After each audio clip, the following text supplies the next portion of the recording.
Saya sering menyebutkan dan saya juga sudah mengalami bahwa yang disebut ini kan sebenarnya ya apalah penamaan nomenklatur atau apalah istilah lah ya yang disebut, kemudian ada penyebutan karena sering disebut bahwa itu OTT. Ya, itu sebenarnya adalah suatu kegiatan yang sifatnya penyelidikan tertutup. Gitu. Jadi ada yang terbuka, ya terbuka itu dipanggil, diperiksa, diklarifikasi, didatangi, ya, itu terbuka. Kalau yang tertutup itu betul-betul silent gitu, dilakukan ya hanya dari pihak-pihak penyelidik lah yang tahu. Nah, saya menganggap bahwa ini penting, atau Mbak Swati dia bilang ini adalah inti. Ya, karena seringkali bahwa dari hasil penyelidikan tertutup tadi atau yang disebut dengan OTT itu sebagai pintu masuk untuk bisa mengungkap ada perkara-perkara yang lain. Bahkan misalkan perkara itu lebih besar daripada perkara yang didapatkan dari OTT tadi. Stand by. On the record. Halo Sobat Antara, ketemu lagi di podcast Antara on the record. Sobat Antara pasti setuju ya kalau korupsi ini masih jadi satu isu persoalan yang besar di Indonesia, dan tentu saja lembaga untuk memberantasnya juga harus punya kekuatan yang besar dong gitu. Dan untuk itu kita akan ngobrol nih soal gimana sih upaya untuk memberantas korupsi yang dilakukan oleh Komisi Pemberantasan Korupsi. Kita sambut bersama Bapak Setio Budianto selaku Ketua KPK RI periode 2024-2029. Pak Setio, apa kabarnya? Kabar baik, Mas Wati, terima kasih. Sobat Antara dimanapun berada, terima kasih. Iya, dan selamat datang tentunya di podcast Antara. Untuk kita ngobrol ya Pak mengenai upaya pemberantasan korupsi ini ya. Kalau KPK mungkin ini punya upaya pendidikan kepada masyarakat gitu ya, kemudian pencegahan juga, dan yang paling disorot pastinya adalah penindakan. Begitu. Ya, itu yang ditunggu oleh masyarakat. Pastinya, dan kita akan ngobrolin satu persatu mengenai apa saja sih yang dikerjakan oleh KPK gitu ya. Sebelumnya saya mau mulai dari, ini kan Pak Setio baru dilantik di Desember 2024 kemarin ya Pak ya. Betul sekali. Untuk selama 5 tahun ke depan. Insya Allah. Itu hal apa sih yang paling pertama atau yang paling pertama sudah gitu ya dilakukan oleh Pak Setio sendiri ketika menjadi pimpinan di KPK? Ya, baik, terima kasih Mbak Suwanti. Jadi kami ini kan berlima, ya, ada 5 pimpinan, kemudian juga ada 5 dewas gitu. Nah, 5 pimpinan pasti memiliki visi dan misi yang berbeda, memiliki program. Nah, tentu pada saat kami pertama itu adalah menyatukan. Gitu, sehingga persamaan persepsi terhadap program rencana kerjanya paling tidak untuk jangka pendeknya adalah 1 tahun ini di 2025. Nah, setelah itu juga kami bahas bagaimana untuk jangka menengahnya sampai dengan nanti 5 tahun pada saat kami mengakhiri masa jabatan tersebut. Nah, yang pertama tentu salah satunya adalah kami melakukan konsolidasi gitu terhadap ya internal pastinya. Di situ ada sekjen, kemudian ada deputi, ya pejabat eselon 1 dan eselon 2 gitu, untuk bisa memberikan masukan tentang visi misi yang ada di KPK itu sendiri. Nah, dari visi misi itu kemudian tentu kami turunkan menjadi sebuah rencana kegiatan atau program kegiatan, dan kami sesuaikan juga dengan apa yang tren sekarang gitu. Jadi kebutuhan-kebutuhan kira-kira apa saja, karena kan pemberantasan korupsi itu sebenarnya bukan hanya di sisi penindakan. Sebenarnya tadi sudah sampaikan, ya ada pendidikan, kemudian ada juga pencegahan dan penindakan. Nah, semuanya kami harapkan bisa bekerja secara maksimal, kemudian bisa meningkatkan ya kinerjanya untuk bisa mencapai sebuah tujuan, yaitu pemberantasan korupsi. Pasti ke situ ya Pak ya. Kemudian untuk jangka pendeknya di tahun 2025 ini, kemudian di jangka panjang 5 tahun ke depan misalnya gitu ya Pak. Yang jadi prioritas bagi KPK dengan kepemimpinan yang baru ini apa sih Pak? Ya, harapan kami bahwa semuanya bisa berjalan secara seimbang gitu. Penindakan itu adalah rohnya KPK gitu, tapi ada pendidikan dan pencegahan itu juga bisa mengimbangi. Sehingga ya harapan bahwa penindakan ini kan sudah dilakukan sejak lama. Kemudian kami juga evaluasi. Kami berharap bahwa penindakan itu yang memiliki dampak terhadap efek jerah. Jadi bukan hanya sekedar menindak saja, bukan hanya sekedar kemudian melakukan proses hukum saja terhadap para pelaku, kemudian selesai begitu saja, tapi kami mencoba apakah cara yang dilakukan itu lebih bagus, sudah bagus atau ada perlu peningkatan. Nah, di era pimpinan 2024-2029 ini kami berharap bahwa pastinya adalah kita berangkat dari case building, kasus-kasus yang dibangun ya berdasarkan dari informasi masyarakat, ya bisa juga dari beberapa pihak ya termasuk dari pemerintah sendiri, juga dari misalkan auditor atau pemeriksa ya, ada dari PPATK, ada dari BPK, ada dari BPKP. Nah, itu adalah partner kami ya untuk membangun sebuah perkara. Nah, kemudian juga kami berusaha kasus-kasus yang sifatnya carry over, tunggakan itu juga ada beberapa, masih banyak bahkan ya. Kami berusaha untuk menyelesaikan. Nah, kemudian yang paling penting di setiap kasus itu ada aset recovery. Ada pengembalian aset yang cukup besar. Karena misalkan, ya ini kita bicara cost benefit-nya ya. Misalkan habis dalam satu penanganan perkara, saya sebut 100 juta lah. Nah, setidaknya pengembalian aset atau recovery-nya ini harus lebih dong, gitu. Sehingga ada kemanfaatan terhadap penanganan perkara. Nah, termasuk juga di sisi pencegahan, gitu. Ya, misalkan saya contohkan, masih ada aset-aset pemerintah yang seharusnya menjadi barang milik negara, itu kemudian masih dikuasai oleh para pihak yang tidak sesuai gitu, tidak memiliki hak. Nah, ini kita juga berusaha untuk mengembalikan itu. Kemudian memperbaiki sistem, bahkan kepada ekosistemnya gitu. Jadi semua tata kelola pemerintahan ya kami kaji, kami nilai apakah itu sudah sesuai ataukah memang ada perbaikan. Ya bahkan tidak segan kami melakukan semacam kajian untuk bisa melakukan hal yang terbaik gitu. Sebelum nanti kita bicara lebih lanjut ke penindakan sebagai gongnya begitu ya dari KPK ini. Mungkin saya mau mulai dari proses atau upaya memberikan literasi mengenai anti korupsi, pendidikan kepada nggak hanya masyarakat begitu ya, tapi para pegawai di lembaga negara, pemerintahan dan lain sebagainya gitu Pak.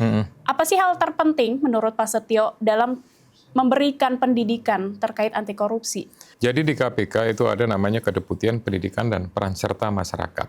Ya, di situ melakukan banyak kegiatan, banyak melakukan kolaborasi, ya bukan hanya kepada eksternal, kepada masyarakat, tapi juga dengan kementerian lembaga yang mengawaki tentang masalah-masalah pendidikan.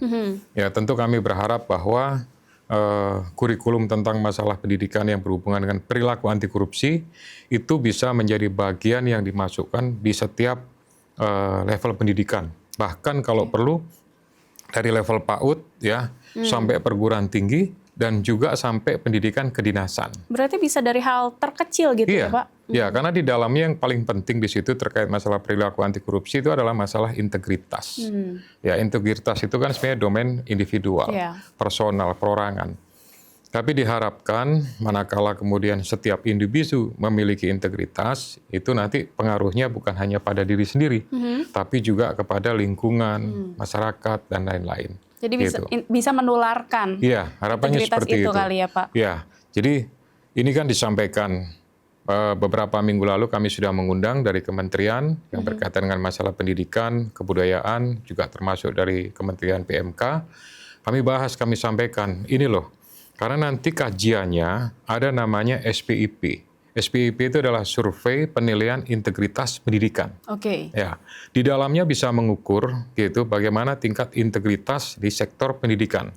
Nah, nanti misalkan sekolahnya bagaimana, tenaga pengajarnya bagaimana, terus kemudian dukungannya, ya pemerintah kan banyak memberikan, contohnya misalkan ada komite sekolah, ada BOS dan lain-lain, apakah sudah sesuai, ya atau mungkin ada perlu peningkatan.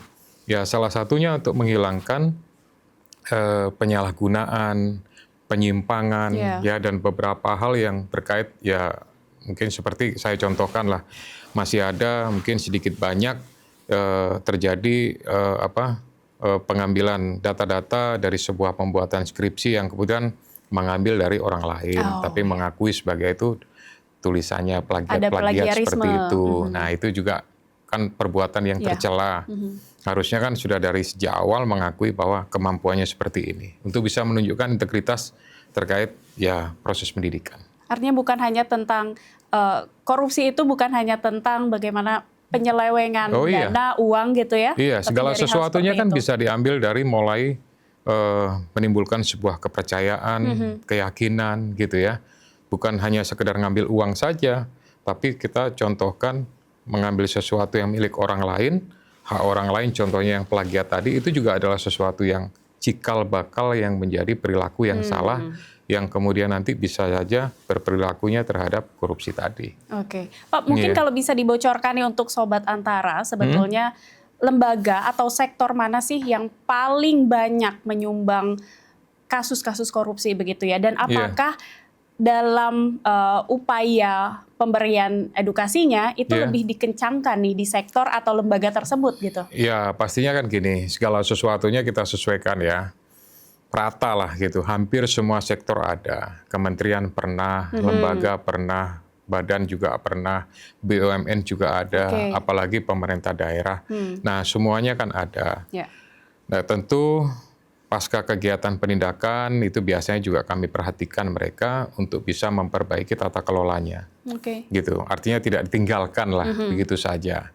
Kita berusaha bahwa kamu misalkan sudah kena nih kemarin, tolong dong perbaiki tata kelolanya, perbaiki masalah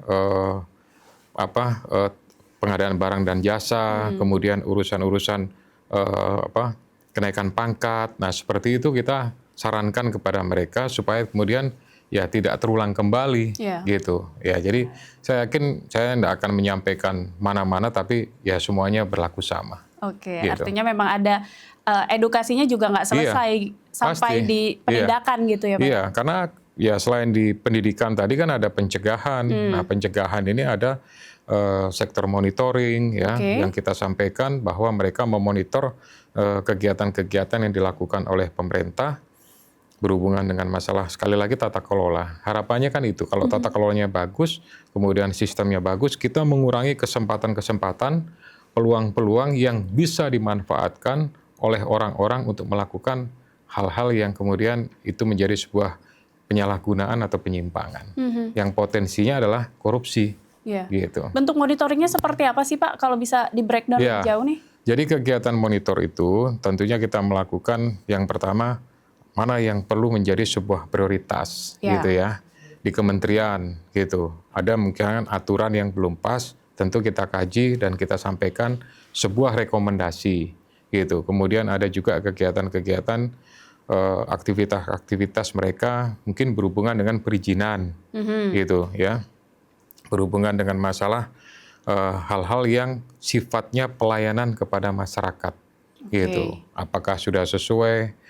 Ya, jangan sampai kemudian seperti yang disampaikan oleh Pak Presiden ya, bahwa di sini lebih banyak mempersulit atau kalau bisa misalkan dihambat, dipersulit, itu yang dilakukan. Padahal kan harusnya namanya pelayanan kepada masyarakat, segala sesuatunya waktunya dipersingkat, ya, kemudian birokrasinya juga harus dipermudah, kemudian tidak ada pungutan liar, gitu. Nah, kalau ada potensi-potensi seperti itu, ya menjadi tanggung jawab dari monitor untuk kemudian melakukan perbaikan. Tapi merekomendasikan, gitu. Kalau misalkan rekomendasi nggak ada atau nggak mau mereka, ya tentu kita lakukan caranya bukan lagi memonitor, tapi mungkin ya lebih kepada aspek penindakan. Oke, kalau dari contoh Bapak tadi kan bagaimana juga pelayanan terhadap masyarakat begitu ya. Artinya masyarakat di sini bisa terlibatkah dalam pencegahan korupsi tadi? Kemudian seperti apa bentuk keterlibatan yang bisa dilakukan sama masyarakat sebetulnya Pak? Ya, sebenarnya undang-undang kan sudah mengatur ya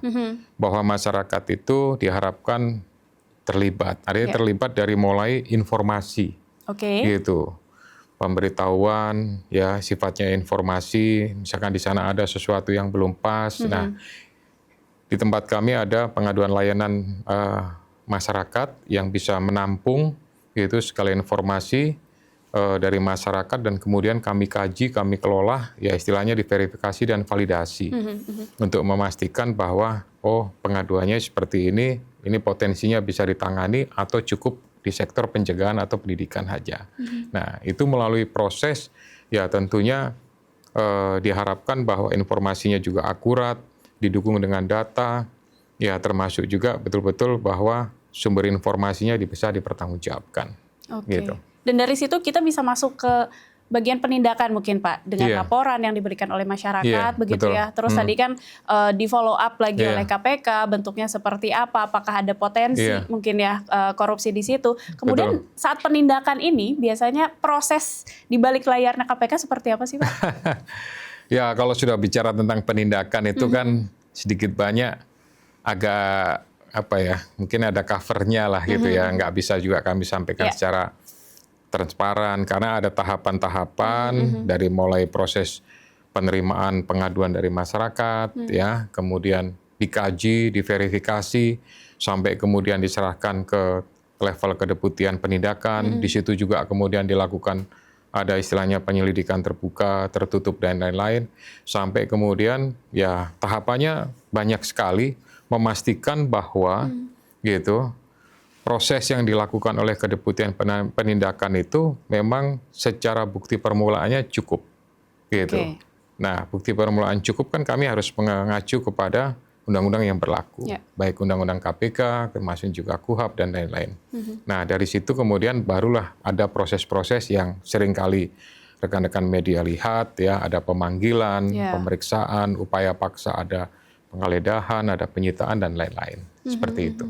Dan kalau misalnya tadi bicara rekan media menyaksikan begitu ya proses Iya. yang dilakukan oleh KPK, ini biasanya KPK kalau sedang memanggil begitu satu tersangka Iya. dari kasus korupsi, ini kan ramai sekali pasti ya. Para jurnalis ini pasti berkumpul di KPK untuk Iya. mencari tahu informasi paling valid dan aktual begitu Iya. ya terkait apa yang dilakukan oleh KPK, Betul. kemudian proses dan follow up-nya seperti apa gitu ya. Iya. Tapi KPK sendiri apakah punya target waktu ya dalam ketika memproses suatu kasus gitu Pak sebetulnya? Ya, pastinya kami berharap bahwa semua proses itu makin cepat makin bagus. Ya pasti. Ya, harapannya kan seperti itu.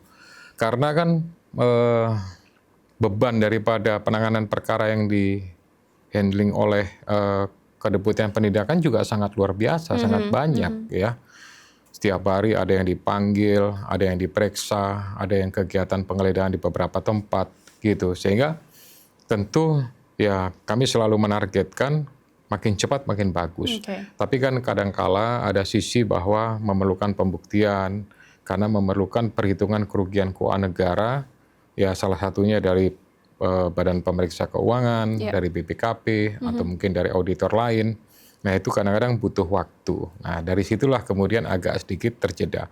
Tapi prinsipnya kami selalu menekankan bahwa diusahakan prosesnya itu ada batas waktunya. Oke. Ya kategorinya mana kasus yang ringan, mana kasus yang sedang, kemudian mana yang berat. Ya tentu pola penanganannya dan waktunya agak berbeda. Gitu. Oke. Iya. Dan kalau bicara soal penindakan juga Pak, yang jadi core-nya mungkin kita bisa Iya. bilang adalah operasi tangkap tangan. Oh iya. OTT ini menjadi Iya. salah satu ya dari sekian banyak kinerja yang disoroti nih oleh masyarakat begitu. Kalau ada OTT KPK, bahkan kalau jurnalis Iya. meliput OTT KPK itu sampai tengah Tengah malam gitu ya Iya, Pak ya. betul. Karena menunggu informasi yang Iya. teraktual gitu. Mm-mm. Kemudian bicara OTT ini kan sebelumnya juga sempat ada sedikit kontroversi mungkin ya terkait dengan OTT. Iya. Tapi Bapak dalam pelantikan waktu itu di Istana sempat bilang bahwa pasti ini akan diteruskan OTT Iya. oleh KPK gitu ya. Mm-mm.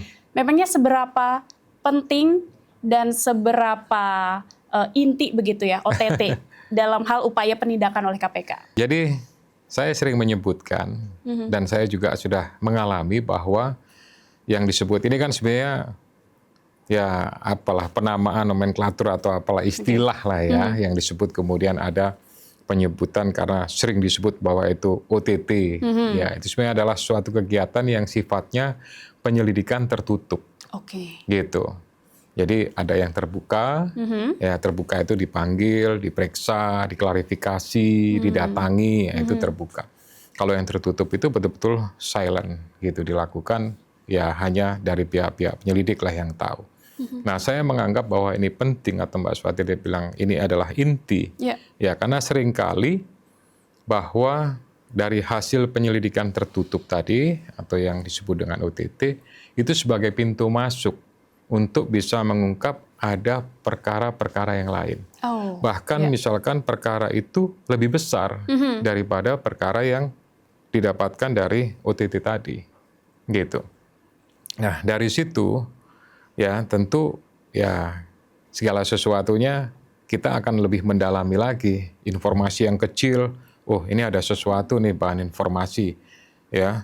Kemudian didalami, nah tidak menutup kemungkinan membuka perkara yang menjadi sebuah perkara yang lebih besar, Oke. gitu. Dan sejauh ini OTT memang berfungsi demikian gitu ya, Pak ya? Ya, menurut saya seperti itu, sangat ya berfungsi ya. Makanya saya sampaikan sejak awal bahwa ya ini menjadi tanggung jawab dari Kedeputian Penindakan untuk terus melakukan kegiatan-kegiatan yang sifatnya penyelidikan secara tertutup. Oke, penyelidikan Iya. secara tertutup. Itu term yang sebetulnya digunakan secara resmi oleh KPK begitu ya, Pak ya? Ya, seperti itu. Oke, dan bicara tadi penindakan OTT dilanjutkan dan Iya. lain-lain, saya mau juga membahas soal indeks persepsi korupsi atau IPK begitu.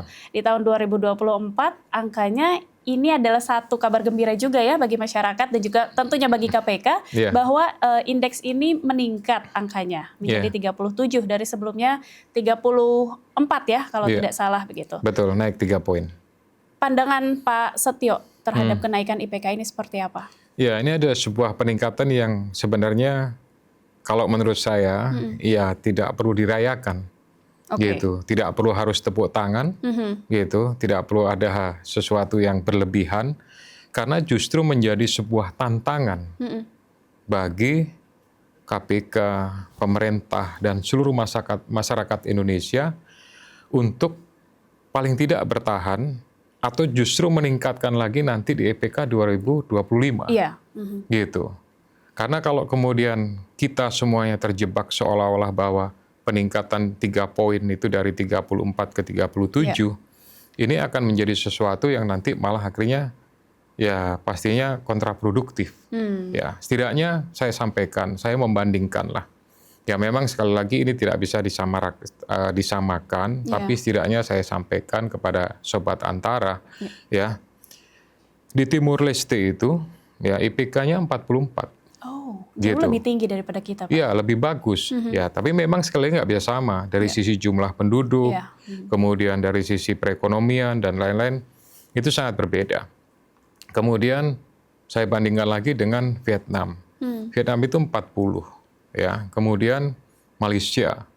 Malaysia itu sudah sekitar angkanya di 50-an, gitu. Belum lagi Singapura. Singapura itu sudah angka 80 sekian, ya. Jadi jauh. Nah, tapi setidaknya itu menjadi sebuah motivasi bagi masyarakat Indonesia dan pemerintah bahwa negara yang dekat dengan kita bisa, gitu. Nah, harusnya kita bisa, gitu.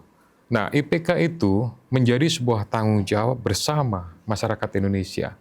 Karena indikator yang diukur itu bukan hanya sisi penegakan hukumnya, gitu. Ada beberapa indikator lain, ya, terkait masalah pemerintah, demokrasi, politik, iklim usaha, perekonomian, gitu, dan banyak lagi, gitu. Oh, jadi luas ya Pak Iya, aspek. sangat luas, bukan hanya penegakan hukum, Oke. gitu. Meskipun pada akhirnya bahwa ya istilahnya yang dituju selalu terkait masalah IPK pasti KPK, gitu. Nah, padahal itu semuanya ada keterlibatan, ya, ada peran serta.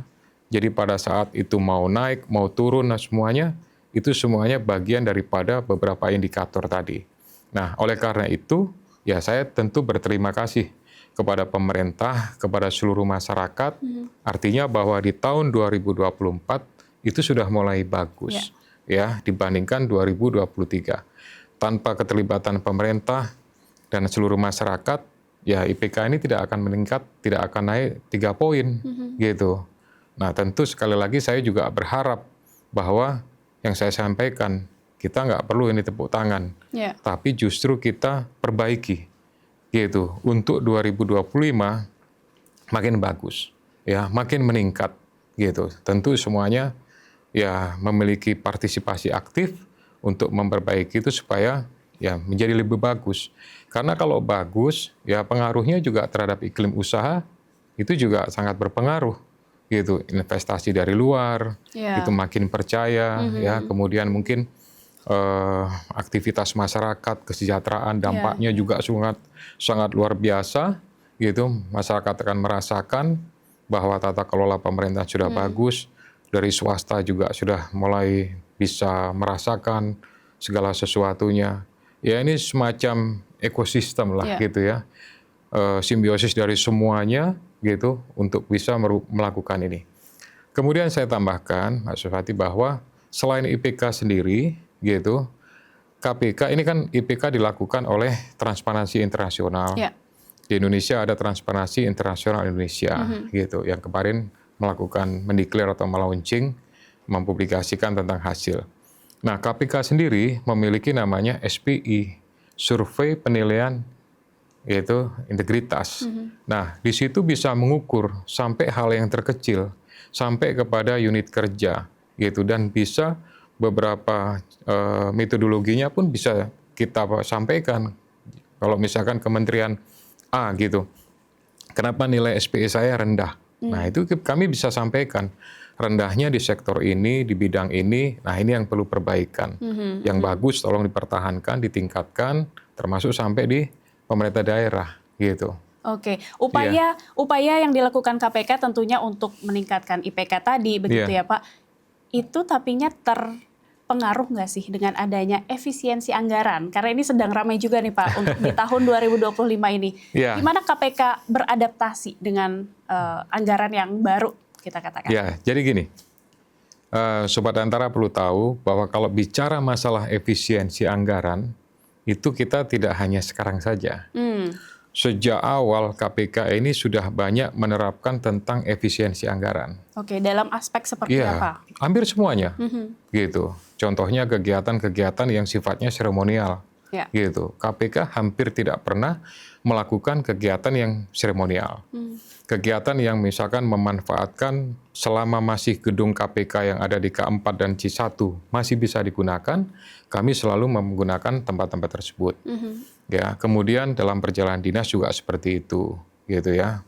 Ya, yang paling gampang itu sekamar berdua. Kemudian mobil juga dilakukan rame-rame, gitu-gitu. Jadi segala sesuatunya sudah efisiensi, gitu. Nah, memang sesuai instruksi dari pemerintah bahwa ada efisiensi terhadap anggaran yang diterima, ya. Jadi lebih kurang dibandingkan dengan 2024 gitu, memang penurunannya lumayan.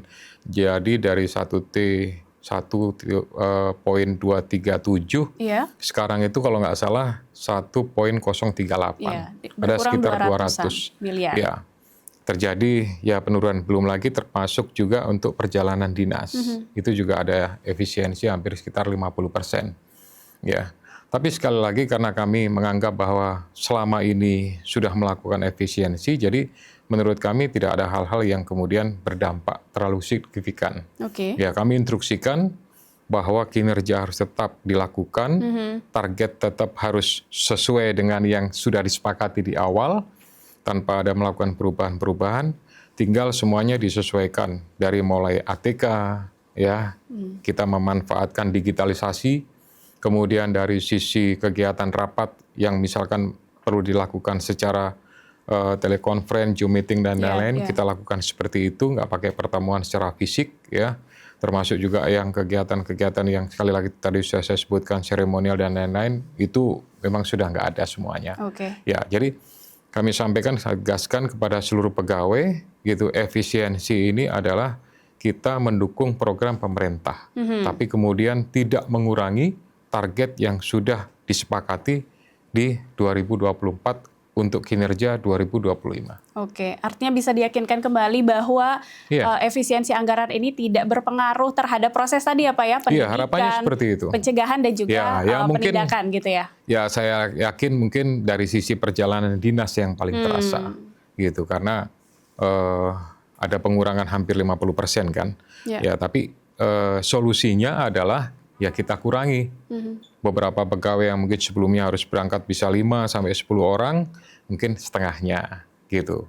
Nah, dengan beberapa kegiatan pengurangan-pengurangan seperti ini, ya dengan hanya pengurangan jumlah personil, saya berharap bahwa tidak mengurangi target yang menjadi kesepakatan di awal. Oke, tentu saja Gitu. masyarakat berharap banyak kepada KPK Iya, dan gitu. mendukung tentunya kerja-kerja yang dilakukan oleh KPK untuk memberantas korupsi gitu ya Pak ya. Iya. Pak Setio, terima kasih banyak untuk Baik, ngobrol-ngobrolnya iya. di Terima Podcast kasih, Antara. Mbak Suwati. Terima kasih, Sobat Antara. Oke, dan itulah Sobat Antara perbincangan dengan Bapak Setio Budianto selaku Ketua KPK RI. Dan jangan lupa untuk menyimak terus podcast Antara di antaranews.com/video dan YouTube Antara TV Indonesia. Kita akan ketemu lagi di episode podcast Antara berikutnya. Sampai jumpa.